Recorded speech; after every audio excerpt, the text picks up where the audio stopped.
Your gypsy son is running the Peaky Blinders like it's 1919 all over again. I definitely want to start with congratulations on the movie. I also appreciate the hair. I think you could be filming something else right now. Yeah. You think? Yeah, maybe. It's possible. So, Barry, I definitely wanted to start with, they're making a new Peaky Blinders TV show, and I'm just curious, are you in it? I cannot say anything, as you know. You know this. I cannot say anything, and Stephen would absolutely tell me off. But yeah, as you know, they are, which is very, very exciting. So. Okay. Nicely handled. I'll leave it there. Yeah, I got to dig. So Tommy in the film is writing a book. What do you think it is that makes him want to tell his story? And how much does that book play into possibly the future of Peaky Blinders? Well, I think it's a natural reaction to reaching a certain stage in your life to kind of reflect on it and try to figure it, make sense of it all, you know. And for the first time in his life, he's actually stopped and he's no longer moving forward. And that's very unusual for somebody like Tommy.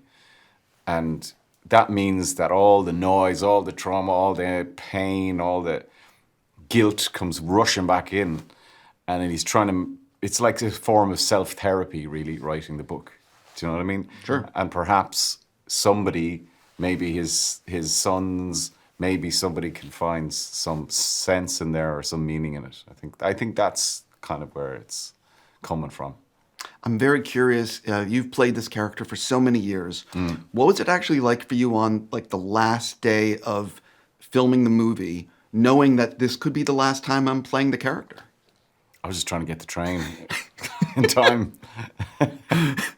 Like, you don't think about, I think, the momentousness of it or not. Do you know what I mean? Sure. They're just like, yeah, gotta get out of the costume, get into the car. You know, like the film sets are so pressurized and sort of stressful in terms of like, gotta make the day. And it was raining on the side of a mountain. And I think for me, I won't begin to dwell on it really until the film is in the world. You know, a film isn't finished until the audience responds to it and they send that response back to the filmmakers, you know.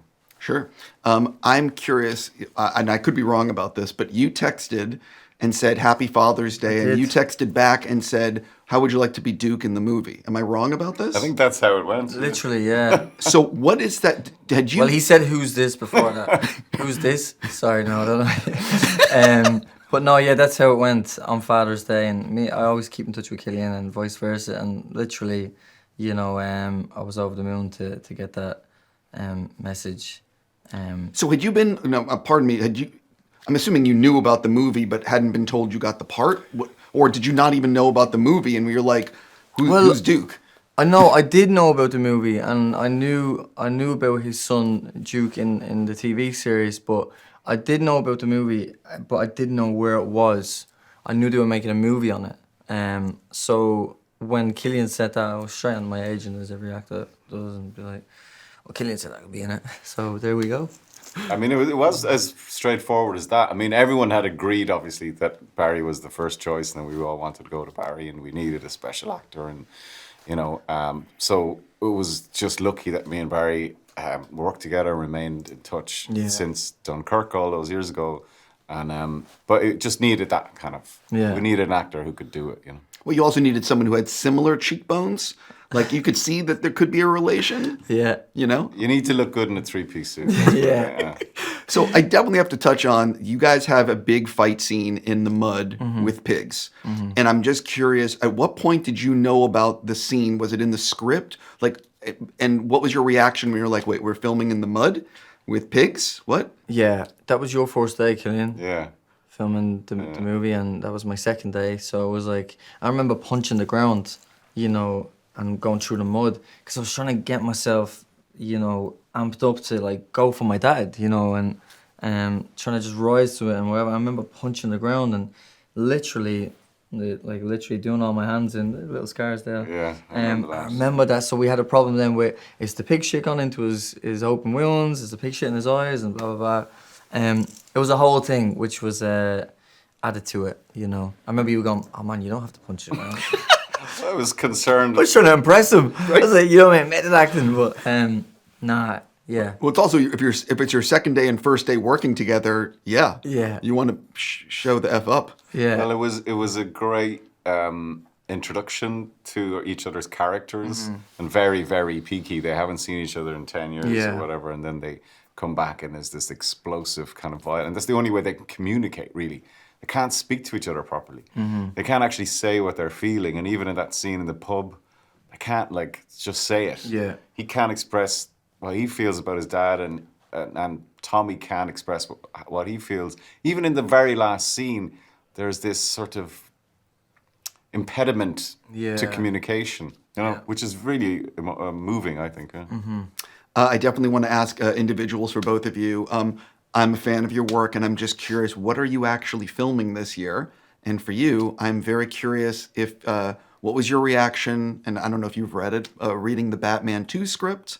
And part 2 is you have to tell people what it's been like filming the Beatles movies and working with Greg Fraser. God, you're good, but so part 1 of that question, 2 questions. I can't chat about Batman. It's sort of like I can't chat about anything. And Greg, it's been great working with Greg. I've learned so much from, watching him and Sam work together, and just being a part of that and how they work together and seeing the stuff he's doing. And I've also really upped my game on my photography, and Greg has been showing me a lot of kind of film, photography, and I'm addicted now, basically. So I'm doing a film with Damien Chazelle next. Oh, is that definitely happening? Yes. Can't wait. I have another thing, since you can't talk too much, though. I know you're filming in Liverpool, and I'm just curious. Obviously, I'm sure you're filming at the real places. Yeah. What is it actually like being in these real places and playing a Beatle? you know what? It's emotional. It is, and it's it gives you that sort of, because the Beatles for me, it's like, I've met Ringo and Paul, but they're you get to know the lads very much through all the research, and it's just it's not pressure. It's sort of like you just want to do them good. And filming up in Liverpool they're such lovely people and very welcoming to it, and there's just a nice energy around it, and a spiritual kind of circle as well with it. So I got to wrap. I'm just going to say sincerely, congrats on the movie, and I really am a huge fan of Damien. I'm very happy you're working with him. No, nice one. Me too.